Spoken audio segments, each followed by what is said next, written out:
Olá, sejam bem-vindos ao canal Zona no Ar. Eu não costumo trazer casos que ainda estão em andamento aqui para o canal, mas esse vídeo é por um bom motivo. Simplesmente porque é um caso que eu não acho que deva cair no esquecimento e que não merece, inclusive, que fique impune. Esse também não é exatamente um cold case, é um dos casos mais falados atualmente, porém que gera muita indignação pela dificuldade de solução, né, e pela facilidade em criar complexidade em vez de criar respostas. Um caso que deveria estar conectando os fatos, mas a cada dia que passa, ele parece mais fragmentado. Eu precisei dividir essa história em duas partes, porque realmente é muita coisa para falar e o meu objetivo é trazer questionamentos importantes sobre falhas na investigação, possíveis falhas na investigação e trazer debate sobre o caso. Eu sou Lori Liz e você está acompanhando o canal Zona no Ar. Desde já, deixe o seu like, se inscreva e ative o sininho e vamos com mais um episódio de investigação criminal. Caso Vitória, parte 1. Qual o rumo da investigação?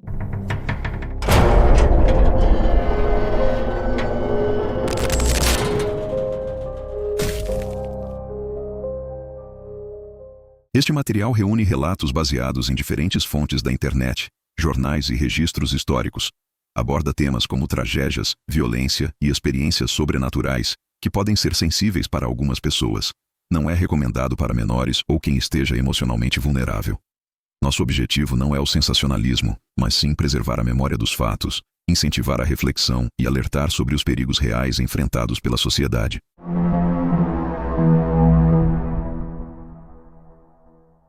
Mais do que uma imagem de uma vítima, o registro acabou sendo uma lembrança de quem era a Vitória antes da tragédia que interrompeu sua vida. Ela era descrita por familiares e pessoas próximas como uma menina tranquila, carinhosa e cheia de planos para o futuro. Era uma jovem muito bonita, chamava atenção por onde passava e naquele dia, né, como fazia normalmente, ela saiu do trabalho e iniciou o caminho de volta para casa. O trajeto dela já era conhecido, então ela precisava pegar 2 ônibus para chegar até a região de Ponunduva, onde morava com a família. Era um caminho de aproximadamente 1 hora. Segundo a investigação, câmeras de segurança registraram Vitória deixando o shopping por volta das 11 da noite.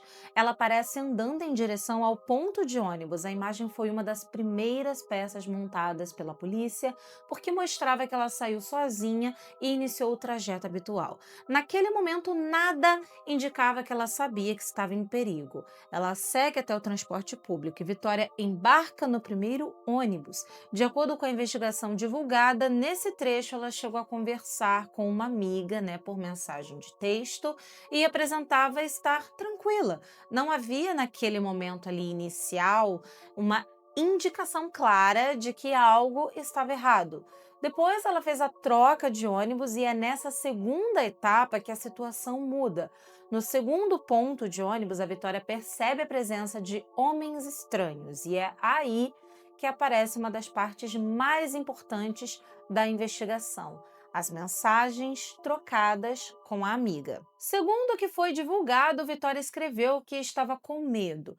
Uma das mensagens atribuídas a ela dizia: "Tem uns meninos aqui do meu lado, eu tô com medo." A amiga perguntou se eles estavam seguindo a Vitória e a resposta dela teria sido: "Eu espero que não." A conversa mostra que ela percebeu algo estranho, mas ainda não sabia exatamente o que estava acontecendo. Pouco depois, segundo a investigação, os homens embarcaram no ônibus com ela. A Vitória avisou a amiga que um deles havia entrado, mas depois ela tenta tranquilizar a amiga dizendo que estava de boa, né, que nenhum deles desceu no mesmo ponto que ela, então estava de boaça. Ao descer no ponto e seguir para casa em novos áudios, ela contou que um carro passou devagar e os ocupantes a chamaram de vida, né, deram uma cantada ali nela, o que a deixou assustada, né.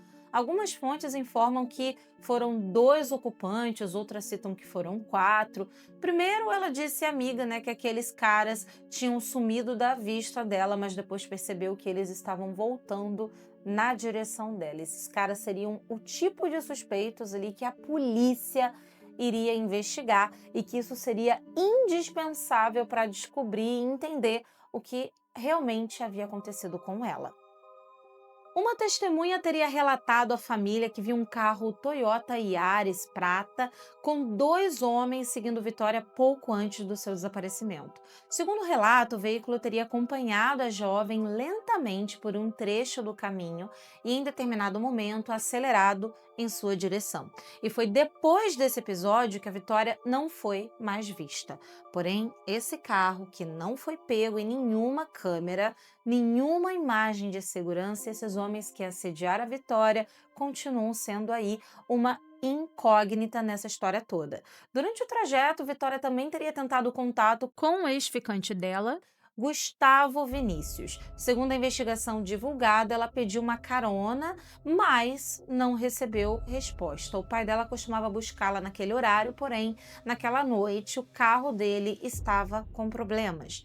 Essa informação se tornou importante porque explica a razão da Vitória precisar fazer o último trecho caminhando, né? E após esse episódio com o carro, ela não se comunicou mais por celular e aquela foi a última mensagem que havia trocado com a amiga dela. Depois que a família percebeu que ela não havia chegado e que não conseguiam mais contato, daí começaram as buscas. A polícia voltou às imagens de segurança e passou a tentar reconstruir cada minuto. Então, resumidamente, a Vitória saiu do trabalho, pegou o ônibus, percebeu homens que a deixaram com medo, avisou uma amiga, tentou conseguir carona, desceu perto de casa, caminhou sozinha para uma estrada escura e desapareceu. Foram investigados Gustavo Vinícius Moraes, que era o ex da Vitória, Daniel Lucas Pereira, que era amigo da Vitória, e Michael Antônio Salles dos Santos, que era vizinho da vítima e dono do carro Corolla prata que circulou na mesma área do dia do desaparecimento da jovem.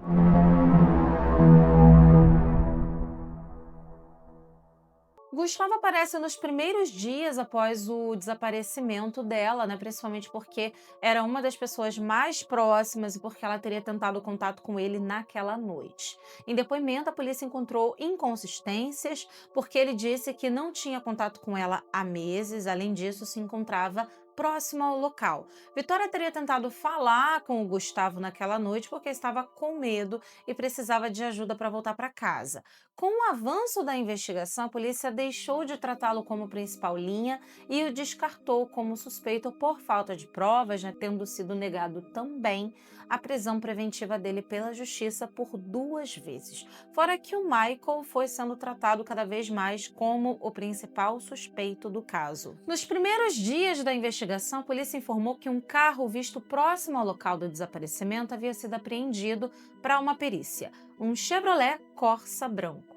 Posteriormente, foi esclarecido que esse veículo não era de Gustavo, mas de um amigo que o havia emprestado a ele.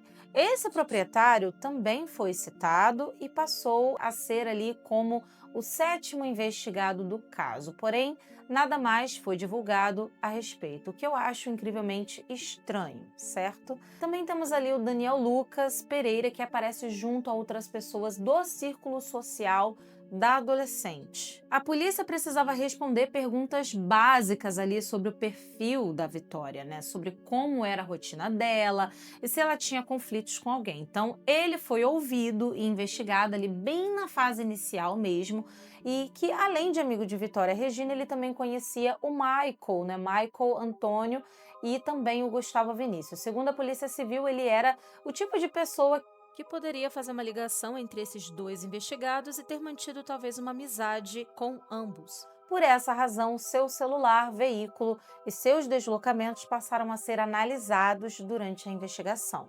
Segundo Luiz Carlos do Carmo, diretor do DEMACRO, que é um dos grandes departamentos da Polícia Civil do Estado de São Paulo, foram encontrados no celular de Daniel vídeos do caminho percorrido por Vitória entre o ponto de ônibus e sua casa, gravados dias antes do desaparecimento. De acordo com a polícia, os vídeos foram feitos em 3 ocasiões diferentes, registravam exatamente o percurso utilizado por Vitória. Por conta disso, foi levantada a hipótese na época de que essas gravações indicavam uma possível premeditação do sequestro de Vitória, só que mesmo assim a justiça entendeu que naquele momento não havia elementos suficientes para justificar a medida cautelar de prisão temporária. Algumas fontes chegaram a informar que o local do trajeto e do local onde o corpo de Vitória foi encontrado foi periciado e apreenderam uma pá e uma enxada, levantando inicialmente a hipótese de que pudessem ter sido utilizadas para cavar uma cova ou ocultar o cadáver. Entretanto, até as informações divulgadas oficialmente não foi anunciado nenhum resultado conclusivo que vinculasse essas ferramentas ao crime por meio de DNA, impressões digitais ou outros exames periciais. A polícia também não informou publicamente se foram encontradas digitais úteis nas ferramentas, porém essas ferramentas seriam do pai de Michael, que inclusive afirmou que não as via há 12 dias. O que também é esperado é que a área da mata onde o corpo de Vitória foi encontrado representava um dos ambientes mais difíceis para a preservação de evidências e provas. Diferentemente ali de uma residência ou de um veículo, um local fechado, por exemplo, onde vestígios costumam permanecer protegidos, uma área aberta está constantemente exposta à ação do tempo e da natureza. Por isso, mesmo com toda a perícia feita na área e a coleta de diversos materiais para análise, as principais provas da investigação acabaram surgindo em outros lugares. Foi no carro e na casa de Michael que a polícia encontrou os vestígios mais importantes, como material biológico e outras evidências que passaram a fazer parte do conjunto de provas do caso. Já na região onde o corpo de Vitória foi localizado, pelo menos até o que foi divulgado oficialmente, não apareceram evidências com o mesmo peso. Isso fortaleceu a linha de investigação de que a mata pode ter sido usada apenas para ocultar o corpo, enquanto o crime teria acontecido em um outro local. Antes do foco da investigação se voltar para a casa de Michael, a polícia trabalhava com a possibilidade de que Vitória tivesse sido mantida em um cativeiro. Isso porque havia um intervalo de vários dias entre o desaparecimento dela e a localização do corpo, além de indícios de que ela poderia ter sido morta em um local diferente daquele onde ela foi encontrada. Essa hipótese fez os investigadores concentrarem parte das buscas na antiga casa de Michael. O imóvel ficava a poucos quilômetros tanto da casa da vítima quanto do local onde o corpo foi encontrado. O imóvel passou por perícia porque havia suspeita de que a Vitória pudesse ter sido mantida ali por 1 ou 2 dias antes de morrer. A desconfiança aumentou depois que os peritos encontraram vestígios de sangue na residência e observaram que o local havia sido limpo pouco antes das buscas. Em diversas fontes foi informado que o DNA encontrado pela perícia deu compatibilidade com a Vitória. A polícia divulgou que encontrou sangue da jovem na casa de Michael, principalmente em um ponto do banheiro, e também identificou vestígios genéticos dela no carro do suspeito. Esses resultados viraram uma das principais provas usadas para ligar Michael ao desaparecimento e à morte da vítima. Depois disso, a defesa de Michael passou a questionar o que esses vestígios realmente provavam. O grande desafio em uma investigação desse tipo é que não basta descobrir que uma pessoa teve contato com a vítima. A pergunta principal é: o que realmente aconteceu? Quem matou Vitória? Onde o crime aconteceu? Michael agiu sozinho ou teve a participação de outras pessoas? E é justamente aí que começam as maiores dúvidas. A polícia reuniu provas que ligam Vitória a Michael, como os vestígios de DNA encontrados no carro e na casa dele, além de imagens e outros elementos da investigação. Mas existe uma diferença entre provar que ela esteve nesses locais e conseguir montar exatamente a sequência dos acontecimentos. O DNA é uma prova muito importante, mas ele sozinho não conta toda a história. Ele mostra que houve uma ligação entre a pessoa e determinado local ou objeto, mas não explica sozinho quando aquilo aconteceu, como aconteceu ou qual foi o papel de cada envolvido. Por isso, a perícia precisa ser analisada junto com todas as outras provas que já foram coletadas.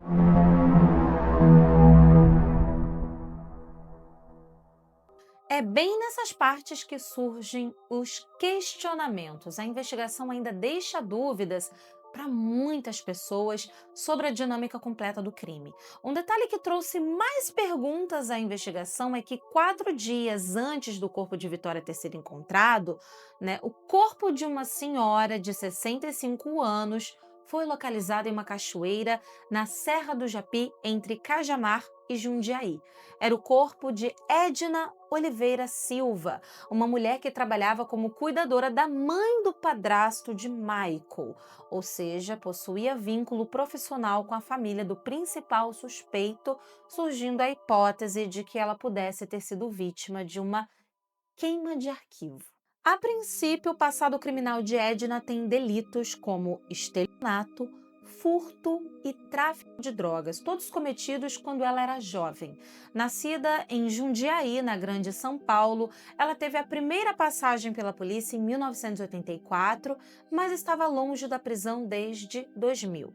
Apesar disso, a Edna era considerada uma pessoa alegre, sem maldade ali, considerada pelos vizinhos. Foram eles que notaram que a idosa não estava mais em casa no dia 26 de fevereiro, mesmo dia em que Vitória Regina desapareceu. A principal suspeita da polícia é que a idosa tenha sido morta por ouvir informações sobre o paradeiro de Vitória. Exames feitos no corpo de Edna indicavam que, por mais que tenha sido encontrada em um rio, ela não morreu por afogamento. Como não foi encontrado água nos pulmões da vítima e a dentadura da senhora foi encontrada longe do corpo, a polícia considerou uma possível agressão antes da morte. Porém, contudo, o laudo necroscópico feito no cadáver da mulher apontou que Edna morreu de forma natural. Oi? Como assim? Edna não apresentava sinais de agressão e também não havia indícios de homicídio. O delegado do Demacro, Fábio Senache, revelou que Edna teve falência dos órgãos e não apresentava sinais de agressão ou homicídio. Essa foi uma das partes mais controversas da investigação, justamente porque as circunstâncias da morte de Edna pareciam, à primeira vista, bastante incomuns.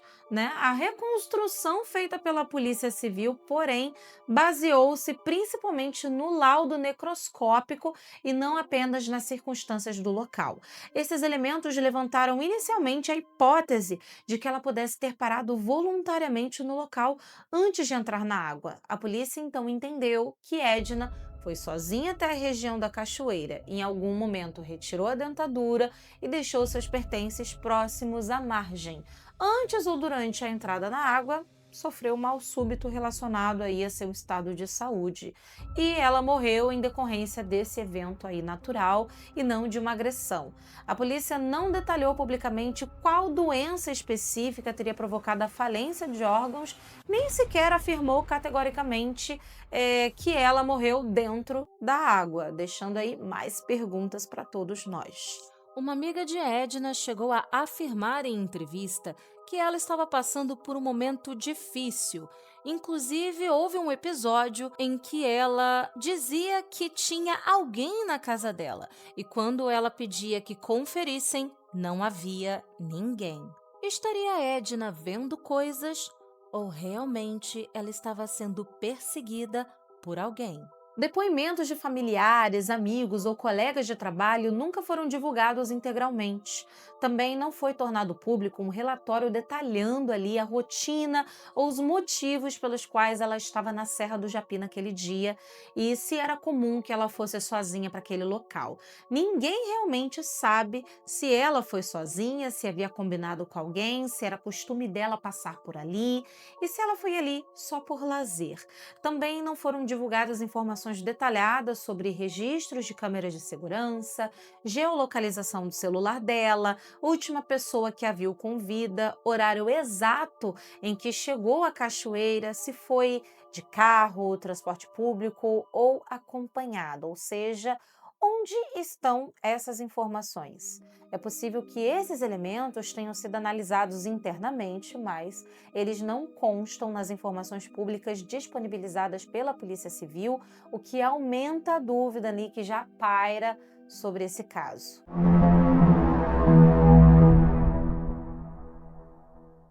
A Polícia Civil chegou a afirmar que não havia uma única prova isolada, mas um conjunto de evidências convergentes que, segundo os investigadores, demonstrava que Michael seria o sequestrador que matou e ocultou o corpo de Vitória Regina. Para começar, testemunhas viram o Corolla prata dele rodando ali perto, de onde a Vitória sumiu. A polícia pegou o carro e disseram ter achado um fio de cabelo e umas manchas que pareciam ser de sangue. Mandaram tudo para o teste de DNA e não para por aí não, foram numa casa que ele usava, e acharam mais rastros de sangue por lá. Aí o Michael foi preso e a perícia pegou o celular dele e o que acharam ali parecia algo simplesmente bizarro. O histórico de busca do cara tinha coisas do tipo como limpar o local do crime e como cortar a cabeça de uma pessoa. Bate ali certinho com o estado em que acharam o corpo da Vitória, que estava sem roupas, com sinais de violência, o cabelo estava raspado e a cabeça quase decepada. Por conta desse detalhe, do cabelo raspado, também entrou na linha investigativa a teoria de que o crime teria sido obra de facção. No telefone, gente, ainda tinha uma coleção de fotos da Vitória e de outras mulheres parecidas com ela, além de fotos de várias facas e de uma arma. Para completar, o histórico mostrou que ele estava observando o perfil dela, minutos antes dela descer do ponto final, e o celular dele não parou a madrugada inteira logo após o sumiço dela. Isso tudo foi possível descobrir graças a um software israelense chamado Cellebrite. Em 14 de março de 2025, a ferramenta entrou em cena quando a polícia apreendeu os celulares de pessoas ligadas ao caso e precisou analisar uma grande quantidade de dados, inclusive informações que poderiam ter sido apagadas. Segundo informações divulgadas na imprensa, foram examinados cerca de 10 celulares, incluindo aparelhos de suspeitos e pessoas consideradas relevantes para a investigação. A ferramenta permitiu recuperar esses arquivos e informações que não estavam mais visíveis no aparelho. Teve duas testemunhas que praticamente o deixaram encurralado. Uma vizinha que falou que ouviu o carro dele chegando por volta da meia-noite e achou o movimento da garagem ali super estranho. Ela ainda ouviu ele comentando que o carro estava bom. Como ela já tinha visto ele ali usando drogas com amigos, ficou ali meio com a pulga atrás da orelha. E também teve um motorista de uma van escolar que contou que logo após deixar o último aluno, viu um Corolla idêntico ao do Michael, bem perto do ponto final onde a Vitória desceu, minutos antes dela sumir. Além disso, o próprio Michael se contradisse no depoimento. Ele disse que havia passado a noite com a esposa, mas a própria esposa desmentiu. Ela falou que passou a noite na casa da mãe e ainda tinha mensagens dela com o motorista, provando que ela não estava com o marido. Ela achava até que estava sendo traída. A esposa de Michael não foi apontada publicamente como suspeita formal do assassinato de Vitória, mas ela acabou entrando na investigação porque era a pessoa mais próxima dele, do Michael, e tinha informações importantes sobre a rotina do marido. A polícia chegou a investigar se ela poderia ter algum envolvimento ou conhecimento do crime, principalmente porque ela estava ligada diretamente ao álibi apresentado por Michael. Sobre a relação dela com Vitória, o que apareceu na investigação é que as duas não tinham uma relação de amizade ou proximidade conhecida.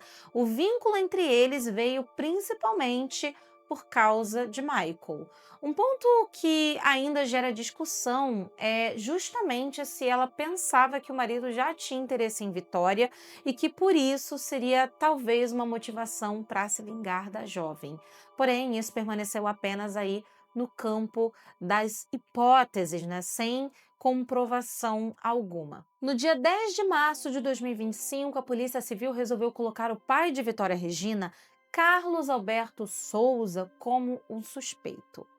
Com o avanço das investigações, porém, surgiram mais provas que direcionaram o caso mais para o Michael. Imagens de câmera de segurança, perícias no Toyota Corolla, exames de DNA e outros vestígios periciais. Dados extraídos do celular de Michael e, no entanto, no mesmo dia, a polícia descartou essa hipótese porque Carlos Alberto foi incluído na lista de suspeitos devido a um comportamento estranho, um pedido de terreno ao prefeito de Cajamar. mas a defesa alegou que ele nunca foi ouvido formalmente pela polícia, né? Não teve a chance de esclarecer a situação e, como eu disse, as investigações acabavam direcionando mais para o Michael. Em 17 de março de 2025, Michael finalmente confessou o crime que antes vivia negando. E o caso parecia estar finalmente sendo solucionado e, num novo depoimento, acabou mudando a sua versão e admitiu participação no crime. Ele afirmou ter estado com Vitória e apresentou uma versão sobre como o crime aconteceu, que, resumidamente, ele havia oferecido a carona à Vitória, a jovem entrou em seu carro, houve uma discussão, ele a esfaqueou, ocultou o corpo e fez isso tudo sozinho. Pois é, gente, depois de dias de investigação, o caso Vitória Regina parecia finalmente estar chegando a uma conclusão. A prisão de Michael e principalmente a sua confissão fizeram muitas pessoas acreditarem que o mistério estava perto de ser encerrado. A cada nova informação divulgada, a revolta da população aumentava. Muitos ficaram chocados com a frieza atribuída ao depoimento de Michael e com os detalhes que vieram à tona durante a investigação. Mas o que parecia ser o desfecho de um dos casos mais comentados do país acabou tomando um caminho inesperado. Novas informações começaram a surgir, levantando questionamentos sobre pontos importantes da investigação. Contradições, dúvidas e novos elementos fizeram com que o caso ganhasse uma reviravolta surpreendente, tornando a história ainda mais complexa e deixando muitas lacunas. A cada nova descoberta, a sensação de que tudo estava esclarecido foi dando lugar à incerteza. O que parecia uma investigação avançando passou a revelar cada vez mais novas camadas, tornando o caso Vitória Regina ainda mais obscuro e distante de uma resposta definitiva. Uma das maiores dúvidas é sobre a possibilidade de outras pessoas terem participado e até sobre a hipótese de Michael estar escondendo alguma informação. Também existem pontos da confissão dele que foram comparados com os vestígios encontrados e que geraram discussões, mas que eu vou precisar abordar isso mais para frente. Além disso, começaram a aparecer versões de pessoas dizendo que Michael pode ter sido injustiçado, que a investigação teria seguido um único caminho, até que ele teria sido pressionado a confessar. Então, a principal crítica feita à investigação não está necessariamente no DNA ou na existência das provas, mas na dificuldade de fechar todas as pontas.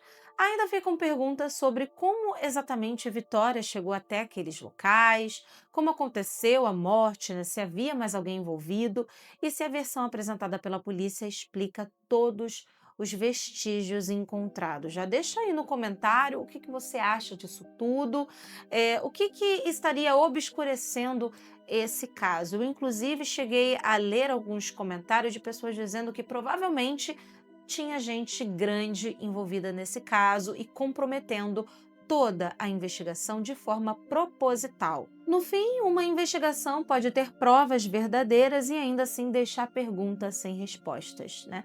O trabalho mais difícil não é apenas encontrar uma evidência, mas conseguir juntar todas as peças e contar uma história dos fatos que faça sentido do começo ao fim. Então a pergunta que eu faço hoje é: por que está tão difícil de esclarecer esse caso? Que partes dessa história ainda precisam ser reveladas? É exatamente sobre essa reviravolta, os pontos que continuam sem explicação e tudo o que aconteceu depois da confissão de Michael que vamos falar na parte 2 desse vídeo. Se você quer acompanhar todos os detalhes dessa história, se inscreva no canal, ative as notificações e fique de olho porque a parte 2 estará disponível muito em breve. Comente e deixe a sua opinião sobre esse caso que vai me ajudar muito a crescer aqui na plataforma. A investigação continua e os próximos capítulos podem mudar completamente a forma como esse caso é visto. Obrigada por assistir até aqui. Te vejo na continuação dessa história.